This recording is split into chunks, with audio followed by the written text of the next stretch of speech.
Hello students, welcome back to our official YouTube channel crack Bengal. আজকে তোমার সাথে আলোচনা করব ডাব্লিউবি এসএসসি যে পিওয়াই কিউ আছে 1999 থেকে 2012 সিরিজের, তার মধ্যে 2005-এর যে হিস্ট্রি পাসের সেই কোশ্চেনগুলো নিয়ে আলোচনা করব। চলো প্রথম প্রশ্ন দেখে নেওয়া যাক। ফার্স্ট কোশ্চেন দেখো, বলেছে জৈন ধর্মের মূল শিক্ষাগুলি কী কী? বর্ধমান বা মহাবীর তপস্যায় সিদ্ধিপ্রাপ্ত হয়ে মহাবীর জৈন নামে বিখ্যাত হন। তার ধর্মমতকে জৈন ধর্ম বলে। জৈন ধর্মের মূল শিক্ষাগুলি সর্ববিধ সুখে ঔদাসীন্য, অপরিগ্রহ, অন্য সম্পদ গ্রহণ করা বা হরণ না করা, সত্যবচন, কঠোর ব্রহ্মচর্য এবং অহিংসা। পরবর্তী প্রশ্ন, গুপ্তযুগ কি প্রকৃতই স্বর্ণযুগ ছিল? পরম সাহিত্য সৃষ্টি, গুহা স্থাপত্য, চিত্রশিল্প, মন্দিরের গাত্রে অপূর্ব ভাস্কর্য, পরমত সহিষ্ণুতা, অর্থনৈতিক উন্নতির কারণে গুপ্তযুগ যথার্থই স্বর্ণযুগ ছিল। পরবর্তী প্রশ্ন, মোহাম্মদ বিন তুগলকের প্রিয় কয়েকটি পরিকল্পনা উল্লেখ করো।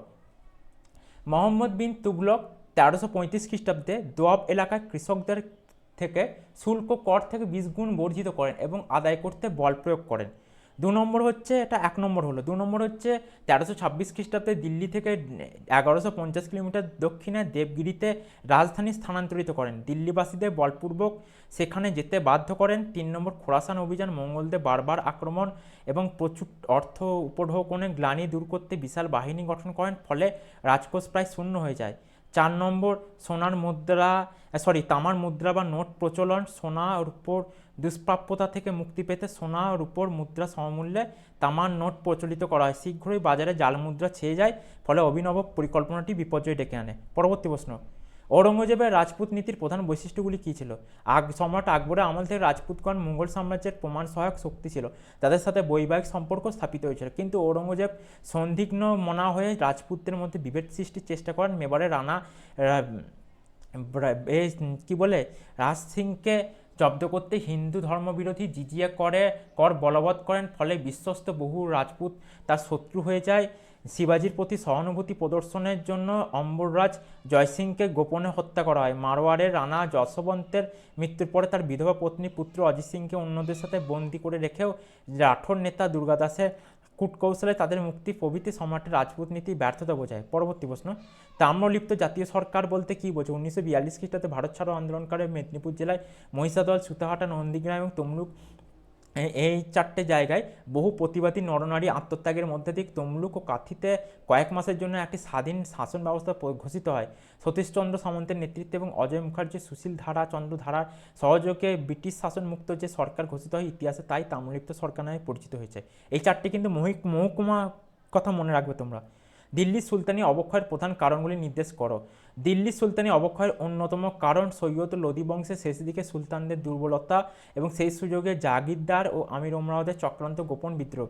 অপর কারণ তৈমুরলঙ্গের নিষ্ঠুর হত্যা, লীলা ও লুণ্ঠন। অন্তিম কারণ মোগলদের বারবার আক্রমণ এবং বাবর কর্তৃক বন্দুক ও কামানের ব্যবহার। পরবর্তী প্রশ্ন, অন্ধকূপ হত্যা বলতে কী বোঝায়? বর্তমান মহাকরণ বা রাইটার্স বিল্ডিংয়ের দক্ষিণ পশ্চিমে এক স্থানে অপরাধী বন্দীদের রাখার জন্য ইস্ট ইন্ডিয়া কোম্পানি একটি স্বল্প যাতায়াতযুক্ত ভূগর্ভস্থিত অন্ধকার কক্ষ নির্মাণ করে। 1756 খ্রিস্টাব্দে 20 জুন বাংলার নবাব সিরাজউদ্দৌলা সশস্ত্র বাহিনী কলকাতা অভিযান করলে গভর্নর ড্রেক পলায়ন করলে হলওয়েল অস্থায়ীভাবে দায়িত্ব পালন করে। তিনিও বহু ইংরেজ বন্দী হন। হলওয়েল মুক্তি পাওয়ার পর একদা লিখেছিলেন যে 180 গুণিত 140 গুণিত 10 পরিমাপের কক্ষে 146 জন ইংরেজ বন্দীকে নবাব সৈন্যরা রেখে দেয়। প্রচণ্ড গরমে ও বাতাসের অভাবে 123 জন মারা যান, মানে 146 জনের মধ্যে 123 জন মারা যাচ্ছে।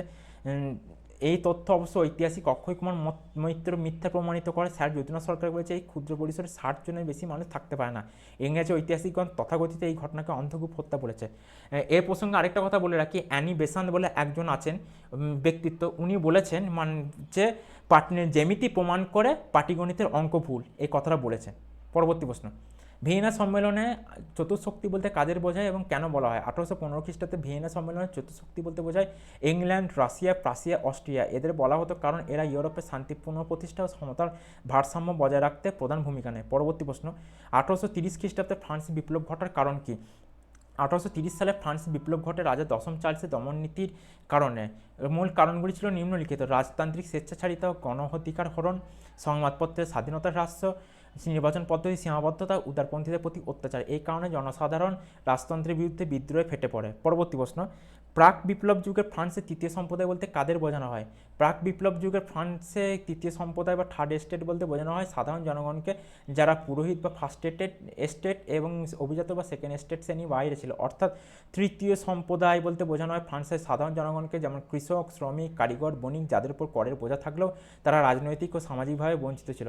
তারা ফ্রান্সের জনসংখ্যার প্রায় 95% হলেও তাদের ছিল না কোনো রাজনৈতিক অধিকার বা সামাজিক মর্যাদা, অথচ অধিকাংশ কর তাদেরই দিতে হতো। পরবর্তী প্রশ্ন, মনসবদারি প্রথা বলতে কী বোঝানো হয়? প্রত্যেক মুঘল কর্মচারীদের পদমর্যাদা ও তাদের কর্তব্য দায়িত্বের পরিচয় ভিত্তিসূচক যে প্রশাসনিক কাঠামো আকবর তৈরি করেছেন তা মনসবদারি ব্যবস্থা নামে পরিচিত। তারা 10 থেকে 10,000 পর্যন্ত মোট 33টি স্তরে বিভক্ত ছিলেন। পরবর্তী প্রশ্ন, তরাইনের প্রথম ও দ্বিতীয় যুদ্ধ কবে এবং কাদের মধ্যে হয়েছিল? এই দুই যুদ্ধে ফলাফল কী হয়েছিল? তরাইনের প্রথম যুদ্ধ 1191 খ্রিস্টাব্দে হয় মোহাম্মদ ঘুরি ও পৃথ্বীরাজ চৌহানের মধ্যে, যাতে পৃথ্বীরাজ জয়ী হন। দ্বিতীয় যুদ্ধে 1192 খ্রিস্টাব্দে মোহাম্মদ ঘুরি জয়ী হন আর পৃথ্বীরাজ পরাজিত ও নিহত হন। এর ফলে ভারতে মুসলিম শাসনের সূচনা ঘটে, যা পরবর্তীকালে দিল্লি সুলতানি পথ প্রশস্ত করে দেয়। পরবর্তী প্রশ্ন, শ্রীরঙ্গপত্তমের সন্ধি কবে ও কাদের মধ্যে স্বাক্ষরিত হয়? সন্ধির মূল শর্তগুলি কী কী? শ্রীরঙ্গপত্তমের সন্ধি 1792 খ্রিস্টাব্দে টিপু সুলতান ও ইংরেজদের মধ্যে স্বাক্ষরিত হয়। শর্ত অনুযায়ী টিপুকে তার অর্ধেক রাজ্য হারাতে হয় অর্থাৎ দিয়ে দিতে হয় ইংরেজ, মারাঠা, মহীশূর এদেরকে। তারপর ক্ষতিপূরণ স্বরূপ তার পুত্রদের জিম্মি বা তা ইংরেজদের হাতে তুলে দিতে হয় এবং মালাবার অঞ্চল ইংরেজদের হাতে চলে যায়। এছাড়া তাকে যুদ্ধ বাবদ 3 কোটি মতান্তরে আবার অনেকে বলেন 3,30,00,000 টাকা ক্ষতিপূরণ দিতে হয়। পরবর্তী প্রশ্ন, জালিয়ানওয়ালাবাগ হত্যাকাণ্ড কি? জালিয়ানওয়ালাবাগ হত্যাকাণ্ড 1919 সালে 13 এপ্রিল অমৃতসরে ঘটে, যেখানে জেনারেল ডায়ার শান্তিপূর্ণ সভায় জড়ো হওয়া নিরস্ত্র জনগণের ওপর নির্বিচারে গুলি চালায়, ফলে শতাধিক মানুষ নিহত হয়। এটি ব্রিটিশ শাসনের নিষ্ঠুরতার প্রতীক হয়ে ওঠে। পরবর্তী প্রশ্ন, বাংলাদেশে ওয়াহাবি আন্দোলনে কে নেতৃত্ব দিয়েছিলেন? কিভাবে তার মৃত্যু হয়? বাংলাদেশে ওয়াহাবি আন্দোলনের নেতৃত্ব দেন তিতুমির বা সৈয়দ মীর নিসার আলী। 1831 সালে 19 নভেম্বর ব্রিটিশ সেনাবাহিনী তার বাসের কেল্লা আক্রমণ চালায়। এই যুদ্ধে তিতুমির শহীদ হন এবং তার আন্দোলন দমন করা হয়। পরবর্তী প্রশ্ন, ভারতের ইতিহাসে শিবাজি গুরুত্ব ব্যাখ্যা করে। এই কিছু কিছু প্রশ্ন না একটু বড় আকারে দিতে হচ্ছে, একটু বড় আকারে পড়ে রাখো, তোমরা যেরকম সুবিধা সেই মতন পড়তে পারো, অসুবিধা নেই।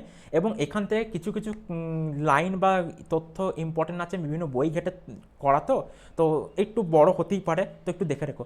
বিজাপুর সুলতানের উচ্চস্থ কর্মচারী সাহসী ভোসলের পুত্র শিবাজি আজন্ম অত্যাচারী শাসকদের বিরোধী ছিলেন। শত্রুপক্ষে শক্তি অধিক বুঝলে সন্ধি করতে বা আনুগত্য প্রকাশে তিনি রাজি হতেন এবং শত্রুর দুর্বলতা দেখলে প্রতাপে ঝাঁপিয়ে পড়তেন। ছত্রপতি বা রাজা হওয়ার পর তিনি চৌথ বা 1/4 কোথাও বা 2/5 কর চাপিয়ে বিপক্ষ অঞ্চলে ত্রাস সঞ্চার করতেন, আবার সপক্ষ অঞ্চলে স্বদেশমুখী বা 1/10 কর ধার্য রেখে সমর্থকদের মন জয় করতেন। নিয়মানুবর্তিতায় কঠোরতায় হিন্দু রাজ্য প্রতিষ্ঠার প্রবল আদর্শ সত্ত্বেও তার মধ্যে সাম্প্রদায়িক ধর্মান্ধতা ছিল না। 1680 খ্রিস্টাব্দে সহসা মৃত্যু না হলে তিনি হয়তো ভারতের ইতিহাসে অভাবনীয় নিয়ামক রূপে স্থান লাভ করতেন। যাই হোক, মোগল শাসিত ভারতে শিবাজি ছিলেন রাজশক্তির প্রথম শ্রেষ্ঠ প্রতিপক্ষ। পরবর্তী প্রশ্ন, রাজা রামমোহন রায়কে আধুনিক ভারতের জনক কেন বলা হয়? রাজা রামমোহন রায় হিন্দু ধর্মের সংকীর্ণতা ও মূর্তি পুজোর বিরুদ্ধে মত প্রকাশের জন্য 1815 খ্রিস্টাব্দে আত্মীয়সভা এবং 1828 সালে ব্রাহ্মসভা স্থাপন করেন। তার উদ্দেশ্য ছিল হিন্দু ধর্মের প্রচলিত বাহ্যিক ধুমধাম সর্বোচ্চ অসার রূপের পরিবর্তে বেদান্ত নির্ভর নিরাকার ও একেশ্বরবাদী প্রতিষ্ঠা করা, হিন্দু বিধবাদের প্রতিচিতায় সহমরণের মর্মস্পর্শী নিষ্ঠুর প্রথার বিরুদ্ধে প্রবলভাবে রুখে দাঁড়ানো, যারা বড়লাট বেন্টিংয়ের কার্যকরী এবং বড়লাট বেন্টিংয়ের কার্যকরী চেষ্টায় সতীদাহ প্রথা লুপ্ত করতে উদ্যোগী হন। রাজা রামমোহন তাদের মধ্যে অগ্রগণী ছিলেন। স্বয়ং সংস্কৃত, ফার্সি, আরবি, তিব্বতী প্রভৃতি ভাষায় সুপণ্ডিত হয়ে ইংরেজি শিক্ষাকে তিনি সঠিকভাবে যুগোপযোগী ঘোষণা করেছিলেন। এই সকল কারণের জন্য তাকে আধুনিক ভারতের জনক বলা হয়। পরবর্তী প্রশ্ন, কাইজার দ্বিতীয় উইলিয়ামের বিদেশ নীতির কী বৈশিষ্ট্য ছিল? 1888 সালে ফ্রেডারিকের মৃত্যুর পর কাইজার দ্বিতীয় উইলিয়াম জার্মানির সম্রাট হন। অল্প দিনের মধ্যে তিনি অভিজ্ঞ প্রধানমন্ত্রী বিসমার্ককে তার কুনজরে পড়ে 1890 সালে বিসমার্ক পদত্যাগ করেন। তিনি প্রায় 20 বর্ষব্যাপী এক কূটনৈতিক যুগের অবসান ঘটান। কাউন্ট ভন কাপ্রিভি নতুন চ্যান্সেলর হয়ে রিইন্স্যুরেন্স চুক্তির পুনরবীকরণ থেকে বিরত থাকে। সম্রাট এবং প্রাশিয়ার প্রধানমন্ত্রীর মধ্যে বিবাদ শুরু হয়। তিনি বলকান এলাকায় অস্ট্রিয়া হাঙ্গেরি পরিবর্তে রাশিয়াকে সমর্থন করতে শুরু করেন। ইতিমধ্যে দক্ষিণ আফ্রিকায় বুয়োর প্রজাতন্ত্রের ব্যাপারে ব্রিটেনের সাথে জার্মানির তীব্র মতবিরোধ দেখা দেয়। বিবাদ এমন পর্যায়ে পৌঁছায় যে ব্রিটিশ বাহিনী পর্যায় সংবাদে সম্রাট কাইজার উইলিয়াম দ্বিতীয় 1896 সালের জানুয়ারিতে ট্রান্সভালের রাষ্ট্রপতি পল ক্রুজারকে টেলিগ্রাম যোগে অভিনন্দন জানান। বুয়োর যুদ্ধে তিনি নিরপেক্ষতার নীতি অবলম্বন করে সমুদ্রপথে ব্রিটেনের শ্রেষ্ঠত্ব রোধ করতে জার্মানির নৌবাহিনী দ্রুত পরিবর্ধিত করতে শুরু করে বা পরিমার্জিত শুরু করে তার সময় প্রথম বিশ্বযুদ্ধ শুরু হয় এবং তিনি পদত্যাগ করার খুব অল্প দিনের মধ্যেই প্রথম বিশ্বযুদ্ধ শেষ হয়। পরবর্তী প্রশ্ন, রুশো কে ছিলেন?